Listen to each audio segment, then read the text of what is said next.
So we got to start talking about culture. Let's start talking about the history. We're talking about how does Christianity go from, how do our people go from worshiping the black god and goddess concept to where we are today? Let's talk about this. The Greeks come down in 332 BC into Africa, ancient Kemet. This is Alexander the Greek here.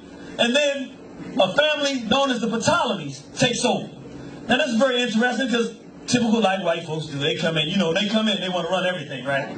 So Ptolemy looked at the worship of the god Asar and the worship of Haru and said, no, I want y'all to worship me now. So our ancestors knew that he wasn't God, but you have an option. You either make these statues of Ptolemy or you get your head cut off. So what you gonna do? So we began to make these statues, and Ptolemy's god name was called Serapis. Like if I say Pretty Boy had a good fight this weekend, you say, oh, okay, Floyd Mayweather fought. When Pretty Boy, that's just his nickname. Well, the god name for Ptolemy became Serapis. So this was the new god that the Europeans, the Greeks were trying to introduce to our people. And so the Europeans after the Greeks would come in with the Romans. And they would take over Africa, and they said, we like this concept of this Serapis. This white god worship, we like this. And so we're going to talk about a couple of these conferences they had, just a little bit, to understand the formulation of the religion that we call today Christianity. We talk about the individual that Christians talk about being the one who started the modern Christian era. The modern religion institution today we know as Christianity. His name was Constantine. He was a white nationalist. He was a very sophisticated European for his time. He called the meeting, and he had two major issues that we want to talk about. It's called the Council of Nicaea in 325 AD. One thing he said is that we want everybody in Europe, because Europeans were constantly fighting. He said we got to stop white folk from fighting and come together. Right. So one, everybody in Europe, we're going to all agree that Serapis is God. And two, the Africans in Africa, you're going to have to believe Serapis is God too. And the second part was there was a brother in Africa, North Africa, who had the support of the people, who was still talking about spirituality being related from the person having a direct relationship with God. His name was Arius, and the people believed in his worship. And Constantine called a meeting and said, look, Arius, you're going to have to change what you're doing and come our direction. Right. So the brother, what he said, right? He told him what he could do with his religion. Because he said, I know what you're really trying to do. You want us to worship you. That's not going to work. So he got up, he left the meeting and left and went back to Africa and said, we're not going to have it. Okay. Later, the Europeans would continue to have their meetings. This is the Council of Constantinople in 381 AD, held by Theodosius. The brother was giving them so much problems because the Europeans were starting to agree. You know what? We like this idea of Serapis as God. We can do that. Right. But the North Africans were like, no. We got our beliefs. We don't need your beliefs. And the beliefs of Arius were so strong that they said, we got to do something about this. We got to do something about Africa because we got to get them on board with this new religious system. His son Theodosius II insisted, I want you to pay close attention to this. This is the Council of Ephesus in 431 AD. Something is very interesting. When you steal something, you got to be real careful because when you take something, you get everything that comes with it. Right. Like, you steal a car and it got a GPS tracking system. Well, if you don't give it a GPS tracking system, you will get caught. You didn't intend to get caught, but you stole the tracking system too. Well, when Europeans took the idea of religion from African people, they got Asar, Aset, and Haru. That's what it was. Now, the white males who were putting up Serapis as the white god, they didn't really pay much attention to the goddess Aset. But there was a problem.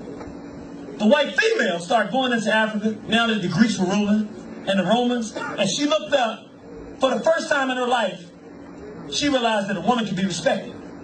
She saw women on temples right next to men, and she said, I didn't realize this. Understand, she heard about the goddess Aset, who was a virgin, who had saved herself, and that these people down here that built this great civilization actually believed that a woman could have a concept called chastity. She could save herself for a man. She could make a determination of who she wanted to have sexually. They ain't never heard of nothing like that. She didn't know, she did not have a concept of womanhood. She didn't even know, because in her land, all men had ever been in love with was males, little boys. She didn't know that a man, quote unquote, was supposed to be in love with a woman. So the white female fell so in love with you, black woman. I want you to understand. You became a god to her. She worshipped you. And the white boys wasn't paying no attention. By the time the white boy turned around, the majority of Europe was going around, because of the white female, worshiping the goddess Aset. They called her Isis. They literally either had a black goddess Isis, or sometimes they painted her white, but they're sitting up there worshiping that. And the white boy go, wait a minute, we got a little bit of a problem here. He looks up and says, I'm trying to promote the white god Serapis. Right. Well, how you gonna have a white god and a black goddess? That don't match. Right. So they spent over 100 years trying to clamp down the entire European worship of you as a god, black woman. Before they had their Christianity, before any of these things, they were going through Europe worshiping you. I'm going to tell you, you can still see this happening now. As you look at the Pope, you see the Pope right here, right? When he goes out in public, you see him with the white Jesus and Mary, right? But when you go to the Vatican, ain't no white Jesus and Mary in the Vatican. You look up who he's worshiping, and it's the Queen of Heaven. That's you. It's the King of Heaven. It's the Son of God. That's you. Jet black that they worship there. I want you to understand what I'm saying. I know that this, because I know for some people saying this is the craziest thing I've ever heard in my life. I'm telling you, black woman, that the white female did not have a concept of womanhood and what being a woman was until she ran into you. But now, we don't expect white folk to tell us everything now, so y'all gonna have to just trust me on some things. The spring equinox, 200 AD. Roman worshippers march to honor the Holy Mother of God. She is a popular religious figure in the Roman Empire, a sacred goddess known as the Queen of Heaven and Star of the Sea. Her name is not Mary, it is Isis, and this cult is a significant rival to the religion of Jesus. An ancient Egyptian goddess, Isis was the wife of Osiris, king of the gods. She is depicted on tomb carvings and papyrus scrolls dating back to 2000 BCE. When Egypt became part of the Roman Empire in 30 BCE, the religion of Isis began to spread. Around 40 AD, the Roman Emperor Caligula built a temple to Isis in Rome. By 200 AD, the Isis religion has spread throughout the empire. She is worshipped with dazzling processions. The priests and priestesses of the Isis cult wear white linen as a sign of their purity and chastity.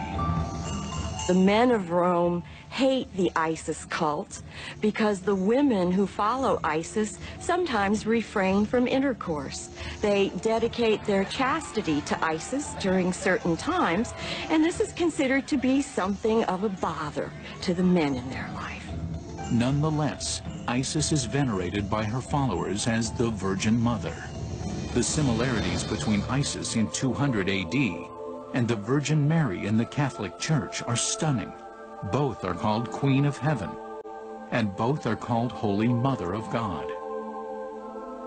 We might not like to admit it, but the iconography of showing Jesus with Mary as a child in arms is drawn directly from the Isis cult in ancient Egypt, where she is the loving mother of the god Horus. By the year 500 AD, the worship of Isis is banned, and many of her temples are converted into Christian churches dedicated to the Virgin Mary. Isis worship offered a personal relationship with the goddess. Christianity offered a personal relationship with Jesus. So in that sense, Isis and Jesus offer very similar packages to the average person in the Mediterranean world. One scholar has said that people adhere to the Isis cult, but they are converted to the religion of Jesus. That's some new and different information, isn't it? You start letting Europeans start talking, they start telling each other, you say, wait, what? We think we got some information. Y'all like the PKD guy, but let me tell you something. You go in some of these back rooms the Europeans got, the stuff we would find out. I'm saying to you, sister, I want you to understand something, sister. You can't follow behind this European female. See, no, you gotta get back to yourself. But Dr. Khalid Muhammad said the black woman is the mother of civilization, queen of planet Earth, goddess of the universe. Don't want just words. See, you started this whole thing. You gotta put some clothes back on, sister. You gotta stop marking up your body. You gotta remember, you're the one that sets the pace for the planet. Every woman on this planet wants to be you. Now it's time you gotta start wanting to be you. Take the blonde out your head. You gotta want to be you and start being the trendsetter instead of